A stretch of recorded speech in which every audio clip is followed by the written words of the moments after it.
క్షణక్షణం పోరాటం కణం కణం ప్రజాపక్షం జనసైనిక్ న్యూస్ కి స్వాగతం.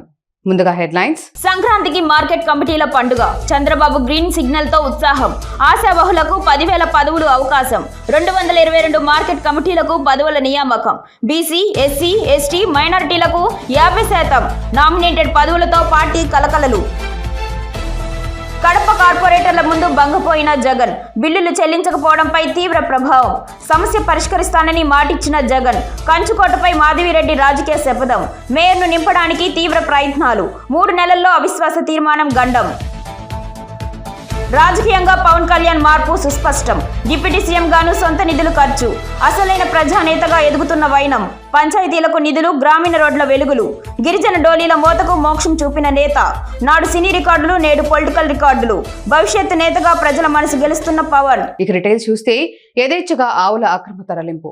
కొత్తకోటలో అక్రమంగా తరలిస్తున్న గోవులను స్థానిక గో సంరక్షణ సమితి సభ్యులు అడ్డుకున్నారు. గోవుల తరలిస్తున్న వాహనాలను అడ్డగించి స్థానిక పోలీస్ స్టేషన్ కు తరలించారు. మెడలు వంగిపోయి కనిపిస్తున్న గోవులను చూసి చెల్లించిపోయారు. 62 గోవులను తరలిస్తున్న మాఫియాపై చర్యలు తీసుకోవాలని కోరారు. అమానవీయంగా ప్రవర్తించిన తరలింపుదారులకు కఠినంగా శిక్షించాలని డిమాండ్ చేశారు. కాగా అక్రమంగా తరలిస్తున్న ఆవులు కలేబరాల పరిశ్రమకు తరలిస్తున్నట్లు స్థానికులు అనుమానిస్తున్నారు. ఆహారము, నీరు లేక అరుపులు అందుకున్న గోవులు లారీలను బందిఖాన నుండి తక్షణం గోవులను పశువుల ఆసుపత్రికి తీసుకువెళ్లాలని స్థానికులు కోరుతున్నారు. ఇప్పటికే గోవులకు అనారోగ్యం ఏర్పడిన దృశ్యాలు కనిపిస్తున్నాయి. కర్ణాటక రాష్ట్ర సరిహద్దు దాటించేలోపే గోవులను తరలిస్తున్న కంటైనర్లను అడ్డుకున్న గో సంరక్షకులు స్థానిక పోలీస్ స్టేషన్ కు తరలించారు.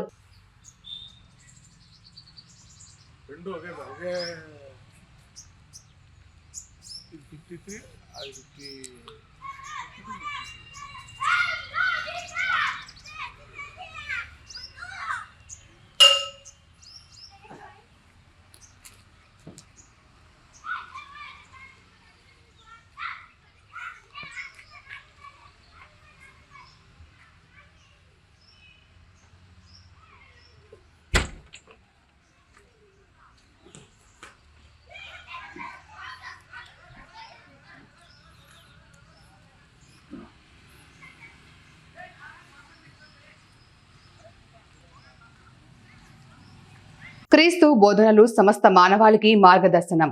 యేసుక్రీస్తు బోధనలు అనుసరణీయమని, ఆయన జన్మదినం సర్వ సృష్టికి పర్వదినమని ఎమ్మెల్యే షాజహాన్ బాషా అన్నారు. క్రిస్మస్ పండుగను పురస్కరించుకొని స్థానిక జేసీఎం చర్చ్, ఆరోగ్యవరంలోని చర్చ్, చిత్తూరు బస్టాండ్లోని చర్చిలలో జరిగిన ప్రత్యేక ప్రార్థనలో పాల్గొన్నారు. ఈ సందర్భంగా ఎమ్మెల్యే షాజహాన్ మాట్లాడుతూ క్రైస్తవ సోదర సోదరీమణులందరికీ క్రిస్మస్ శుభాకాంక్షలు తెలిపారు. జీసస్ పుట్టినరోజును ప్రపంచవ్యాప్తంగా క్రైస్తవ సోదరులు క్రిస్మస్ పండుగ జరుపుకుంటున్నారన్నారు.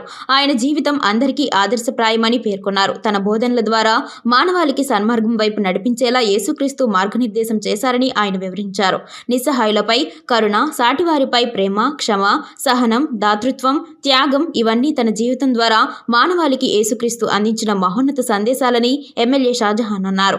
ఎల్లప్పుడూ ఆ కరుణామయుని ఆశీస్సులు, దీవెనలు ప్రజలపై ఉండాలని ఎమ్మెల్యే ఆకాంక్షించారు. విశ్వశాంతి కోసం అందరం పునరంకితం కావాలని ఆయన పిలుపునిచ్చారు. క్రీస్తు జననం సర్వమానవాళికి మహోదయమని, రక్షణ వరమని కూడా ఆయన పేర్కొన్నారు. క్రిస్మస్ పండుగను ప్రతి ఒక్కరూ సంతోషాలతో జరుపుకోవాలని, ఈ పర్వం విశ్వ మానవాళి జీవితాలలో సుఖ సంతోషాలను, అష్టైశ్వర్యాలను, శాంతిని, ప్రగతిని తీసుకొని రావాలని ఆయన దైవాన్ని ప్రార్థించారు.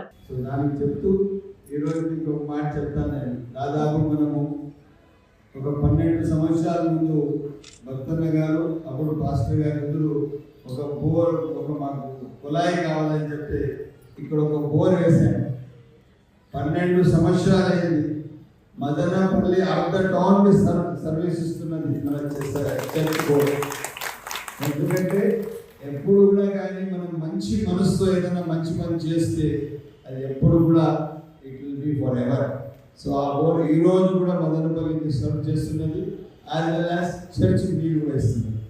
సో ఆ రోజు ఏమైనా ఒక ట్యాప్ ఇస్తే చాలా, లేదు ట్యాప్ విత్ ఫ్రీ ఇస్తాము, ఎప్పుడు బోర్ ఆన్ చేస్తాము, కంటిన్యూస్ వాటర్ చర్చ్కి వస్తూనే ఉంటుంది. హోమ్ హై స్కూల్ కూడా ఇస్తున్నాము. సో అది ఆలోచన భావం మనం మంచిగా ఉంటే మన దేవుని ఒక కృప కూడా, దేవుని నిర్ణయాలు కూడా it will be good for the humanity.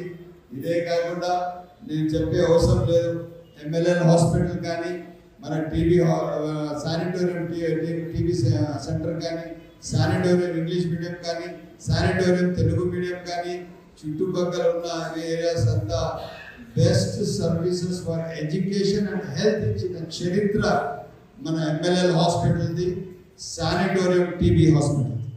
మీకు భారతదేశం కాదు, వేరే దేశాల్లో కూడా టీబీకి ఎక్కడ కూడా నయమయ్యేది కాదు, ఒక్క మదనపల్లి శానిటోరియం తప్ప. మదనపల్లికి ఒక పక్క మదనపల్లి అంటే ఇంకొక పక్క జాతీయ గీతం, అదే దాని పక్కన వచ్చి sanatorium hospital services, MLL hospital services వచ్చి మదనపల్లి ప్రియాంబుల్ అని చెప్తున్నాను. ఇటువంటి మంచి మనం అందరం కలిసి మంచి సమాజ నిర్మాణం కోసం మనం అందరం కలిసి నడుస్తున్నాం, నడుద్దాం. ఇదే కాకుండా నేను భక్తులకు మొన్న చెప్పాను, బిషప్ గారు కూడా ఉన్నారు. ఈ రోజు మీకు ఇంకొక ఏమంటే ఒక 50 నుంచి 70 మంది ఎవరైనా ఇల్లు లేని వాళ్ళు ఉండాలో, పెన్షన్ కాని వాళ్ళు ఉండాలి, లిస్ట్ ఇస్తే తప్పకుండా నేను ఒక నెలలో అన్ని శాంక్షన్ ఇస్తానని చెప్పి క్రిస్మస్ నేను మా తరఫున అందరికీ సంక్రాంతికి మార్కెట్ యార్డ్ కమిటీల నియామకానికి సీఎం చంద్రబాబు శ్రీకారం. ఏఎంసీ చైర్మన్ పదవుల్లో సగం ఎస్సీ, ఎస్టీ, బీసీలకు క్షేత్రస్థాయిలో 10,000 పదవులు దక్కే అవకాశం. కూటమి నేతలకు నూతన సంవత్సరం బహుమతి. సంతోషంలో కూటమి నేతలు. రొటేషన్లో భాగంగా 2 ఏళ్ల తర్వాత ఇప్పుడు రిజర్వేషన్లో ఉన్న చైర్మన్ పదవులు జనరల్ అవుతాయి. ఇప్పుడు జనరల్లో ఉన్నవి రిజర్వేషన్లోకి వస్తాయని తెలిపారు. రాష్ట్రంలో కూటమి పార్టీల నేతలకు కొత్త సంవత్సరం ఆరంభంలోనే నామినేటెడ్ పదవుల బహుమతి లభించనుంది. సహకార సంస్థలు, మార్కెట్ కమిటీల పదవులను జనవరిలో భర్తీ చేసేందుకు ప్రభుత్వం సన్నాహాలు ప్రారంభించింది. గ్రామ స్థాయి నుంచి జిల్లా స్థాయి వరకు దాదాపు 10,000 పదవులు క్షేత్రస్థాయి నేతలకు దక్కనున్నాయి. వ్యవసాయ సహకార సంఘాలకు ఎన్నికలు నిర్వహించేలోపు వాటికి నామినేటెడ్ పాలక వర్గాలను నియమించాలని ప్రభుత్వం భావిస్తోంది. రాష్ట్ర వ్యాప్తంగా 2,300 వ్యవసాయ సహకార సొసైటీలు ఉన్నాయి.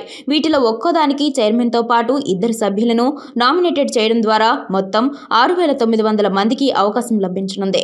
వీటిలో ప్రత్యేకించి రిజర్వేషన్లు లేకపోయినా స్థానిక పరిస్థితులను దృష్టిలో ఉంచుకొని సామాజిక న్యాయం పాటించాలని సర్కారు సూచించింది. ఎమ్మెల్యేలు ఇచ్చిన ప్రతిపాదనలు పరిశీలించి ఖరారు చేసే బాధ్యతను ఇన్ఛార్జ్ మంత్రులకు అప్పగించారు. సంక్రాంతి నాటికి ఈ పదవులు భర్తీ చేయాలన్న యోచనలో ఉన్నారు. 2వ దశలో జిల్లా సహకార బ్యాంకులు, జిల్లా మార్కెటింగ్ సంస్థలకు కూడా 3 సభ్యుల పాలక వర్గాలను నియమిస్తారు. తర్వాత రాష్ట్ర సహకార బ్యాంకు పాలక మండలిని ఖరారు చేసి నామినేట్ చేస్తారు. జిల్లా స్థాయి పదవులు ఆశిస్తున్న నేతలు ఇప్పటికే తమ ప్రయత్నాలు మొదలు పెట్టారు. సహకార సంస్థల్లో వ్యవసాయేతర సంఘాల పదవులు కూడా భర్తీ చేసే యోచనలో ప్రభుత్వం ఉంది. 100ల సంఖ్యలో మత్స్యకార సొసైటీలకు కూడా నామినేటెడ్ పాలక వర్గాలు నియమించే కసరత్తును సహకార శాఖ చేపట్టింది.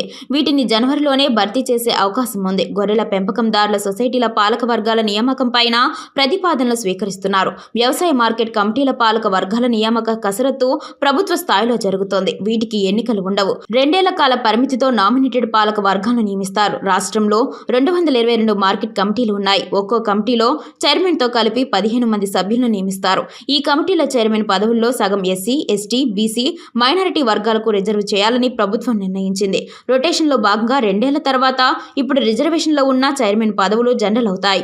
ఇప్పుడు జనరల్లో ఉన్నవి రిజర్వేషన్లోకి వస్తాయి. నాడు పవర్ స్టార్ గా, నేడు ఏపీ డిప్యూటీ సీఎం గా పవన్ కళ్యాణ్ పేరు ఎప్పుడూ సోషల్ మీడియాలో ట్రెండింగ్ లోనే ఉంటుంది. సక్సెస్, ఫెయిల్యూర్ తో సంబంధం లేకుండా పవన్ కళ్యాణ్ సినిమాలకి వసూళ్లు జాతరని చూస్తూ వచ్చాం. ఒకప్పుడు తెలుగు సినీ పరిశ్రమలో ఆయనే హైయెస్ట్ పెయిడ్ యాక్టర్. కాకపోతే సినిమాల కంటే పవన్ నేడు రాజకీయాలకే ఎక్కువ ప్రాధాన్యతను ఇస్తున్నారు. ఆయన తీసుకుంటున్న నిర్ణయాలు సంచలనం రేపుతున్నాయి. రాజకీయాల్లోనూ పవన్ కళ్యాణ్ అంటే పవర్ స్టారే. ఇటీవలి ఎన్నికల్లో 100% స్ట్రైక్ రేట్ తో కొట్టిన విక్టరీ నేపథ్యంలో దేశవ్యాప్తంగా పొలిటికల్ పవర్ స్టార్ అంటూ పవన్ కళ్యాణ్ ని పిలుస్తున్నారు. మరి ఆ స్థాయికి తగ్గట్లుగా డిప్యూటీ సీఎం హోదాలో పవన్ కళ్యాణ్ ప్రజల కోసం పనిచేయాలి కదా. మామూలుగా అయితే రాజకీయాల్లో నాయకులు పనిచేయడం అనేది సొంత పనుల విషయంలోనే జరుగుతుంది. పార్టీకి చెందిన నాయకులు, కార్యకర్తల్ని మేపడం కోసమే అధికారం అనుకుంటుంటారు. పవన్ కళ్యాణ్ రూటే సెపరేటు. స్వార్థాన్ని అధికారంలోకి వచ్చాక కూడా ప్రజల కోసం ఖర్చు చేస్తున్న ఏకైక నాయకుడు జనసేనాని పవన్ కళ్యాణ్. ఇంకో పక్క డిప్యూటీ సీఎం హోదాలో ప్రజల అవసరాలు గుర్తెరిగి అత్యంత బాధ్యతాయుతంగా పనిచేస్తున్నారు. పనిచేయడం అంటే ఆషామాషిగా కాదు, రికార్డు స్థాయిలో. అవును, జస్ట్ 50 రోజుల్లోనే 11,000 కిలోమీటర్ల మేర రాష్ట్రంలో రోడ్లను సీసీ రోడ్లు నిర్మించారు. అది AP deputy CM Pawan Kalyan ఆధ్వర్యంలో కూటమి ప్రభుత్వం యుద్ధ ప్రాతిపదికన రోడ్ల మరమ్మతులు, కొత్త రోడ్ల నిర్మాణం చేపట్టిన సంగతి తెలిసిందే. తన శాఖ నుంచి జరుగుతున్న రోడ్ల నిర్మాణం విషయంలో గ్రౌండ్ లెవెల్ నుంచే తనదైన పర్యవేక్షణ చేస్తున్నారు జనసేనాని. AP deputy CM Pawan Kalyan మా ఊళ్ళో రోడ్లు వచ్చాయి, మా గిరిజన గ్రామాల్లో స్వాతంత్ర్యం తర్వాత రోడ్లను చూడటం ఇదే ప్రథమం, ఇలా జనం చర్చించుకుంటున్నారు. రోడ్ల విషయంపై ప్రజల రికార్డుల ప్రస్తావన తెస్తున్నారంటే పరిపాలనలో పవన్ కళ్యాణ్ తెచ్చిన మార్పు ఎలాంటిదో అర్థం చేసుకోవచ్చు. బాధ్యతాయుతంగా జరుగుతున్న అభివృద్ధి పనుల గురించి మాట్లాడుకుంటున్నారు. ఇప్పుడు ఒకప్పుడు సినిమా రికార్డుల గురించి మాట్లాడుకునే వాళ్ళం, ఇప్పుడు పొలిటికల్ రికార్డులు, పరిపాలన రికార్డులు, అభివృద్ధి రికార్డుల గురించి మాట్లాడుతున్నాం అని జన సైనికులు చెబుతున్నారు. రాజకీయాల్లో పవన్ కళ్యాణ్ తీసుకొస్తానన్న మార్పు ఇదే. మార్పు మంచిదే కదా. ప్రజలు కొట్టే దెబ్బ ఎలా ఉంటుందో జగనన్నకు తెలిసొస్తుంది. అందులోనూ సొంత జిల్లాలో కడప కేంద్రంగా ఎమ్మెల్యే మాధవిరెడ్డి చేస్తున్న రాజకీయానికి పాపం జగనన్న అనుకుని జాలి పడుతున్నారు పార్టీ నాయకులు. కడప వైసీపీ కార్పొరేటర్లు మెల్లగా జారిపోతుంటే స్వయంగా జగనే వారితో సమావేశంలో అంత దీనంగా మాట్లాడారు. మరి కడప కార్పొరేషన్ చేజారిపోతుందేమో అన్న ఆందోళన జగన్ లో కనిపిస్తుంది. ఒక్క కార్పొరేటర్ కూడా లేని టీడీపీలో ఇప్పుడు 11 మంది చేరిపోయారు. మరికొంతమంది చేరితే పదవి పోతుంది. అవిశ్వాస తీర్మానం పెట్టడానికి ఇంకా సమయం ఉంది. ఆలోపు వెళ్లిపోతే పరువు పోతుంది. అందుకే జగన్ స్వయంగా రంగంలోకి దిగి పార్టీని విడిచిపెట్టొద్దని బతిమాలుతున్నారు. ఓ పక్క సొంత కుటుంబంలో రేగిన మంటలు ఆరకనే కంచుకోట కడప చేజారుండడం జగన్ ను కలవరపాటుకు గురి చేస్తుంది. కడప కార్పొరేటర్లు అంతా వైఎస్ ఫ్యామిలీకి అనుచరులే. అవినాష్ రెడ్డితో పాటు రాజకీయాలు చేసేవారే. వారెందుకు పార్టీ మారుతారు? వైసీపీ ప్రభుత్వంలో వారు చేసిన పనులకు బిల్లులు కాకపోతే ఎవరు మాత్రం చూస్తూ ఉంటారు? ఇతర ప్రభుత్వమైనా వారే నయమనే కారణంగా పార్టీ మారుతారు. టీడీపీపై అభిమానంతో ఎవరు వెళ్ళకపోయినా చేసిన అప్పులు, వాటి వడ్డీలు తీర్చాలి కదా. ఆ విషయం జగన్ రెడ్డికి తెలుసు. అయితే ఆయన అధికారంలో ఉన్నప్పుడు ఆ పనులు చేయలేదు, బిల్లులు ఇవ్వలేదు. అందుకే బతిమాలుకోక తప్పడం లేదు. మీ సమస్యలన్నిటినీ ఏదో విధంగా తీర్చే ప్రయత్నం చేస్తాను కానీ పార్టీ మారొద్దని అంటున్నారు. ఆయన కార్పొరేటర్లను బతిమాలుకున్న తీరు చూసి పాపం ఎలా ఉండే జగనన్న ఎలా అయిపోయారని కార్పొరేటర్లు కూడా మనసులో జాలిపడి ఉంటారు. ఈ జాలితో అయినా పార్టీలో ఉంటారా, లేకపోతే తమ పనులు, నిధులు అని చెప్పి రేపటికి మర్చిపోయి వెళ్లిపోతారా అన్నది వచ్చే 2-3 నెలల్లో తేలిపోతోంది. కార్పొరేషన్లో తనకు జరిగిన అవమానంతో కడప రెడ్డమ్మ మాధవిరెడ్డి మేయర్ కుర్చీని లాగేయాలని గట్టిగా ప్రయత్నిస్తున్నారు. విశ్వ మానవాళికి ప్రేమ తత్వంతో వెలుగులు నింపిన కరుణామయుడు జీసస్. ప్రపంచ క్రైస్తవులు అందరికీ క్రిస్మస్ శుభాకాంక్షలు. మదనపల్లి క్రైస్తవ సోదరులు సుఖ సంతోషాలతో క్రిస్మస్ వేడుక జరుపుకోవాలని మదనపల్లి ఎమ్మెల్యే షాజహాన్ బాషా, వైసీపీ ఇన్ఛార్జ్ నిసార్ అహ్మద్, జనసేన నేత శ్రీరామ రామాంజనేయులు, మదనపల్లి నియోజకవర్గ కాంగ్రెస్ పార్టీ నేత షేక్ రెడ్డి సాహెబ్, బీజేపీ నేత ఎల్లంపల్లి ప్రశాంత్లు ఆకాంక్షించారు. విశ్వ మానవాళికి తన ప్రేమతత్వంతో వెలుగులు పంచిన కరుణామయుడు యేసుక్రీస్తు అని మదనపల్లి నియోజకవర్గ వివిధ పార్టీల ముఖ్య నేతలు పేర్కొన్నారు. మంగళవారం వివిధ పార్టీల నేతలు వేర్వేరుగా జనసైనిక్ న్యూస్ ఛానల్ ద్వారా క్రిస్మస్ శుభాకాంక్షలు తెలియజేశారు.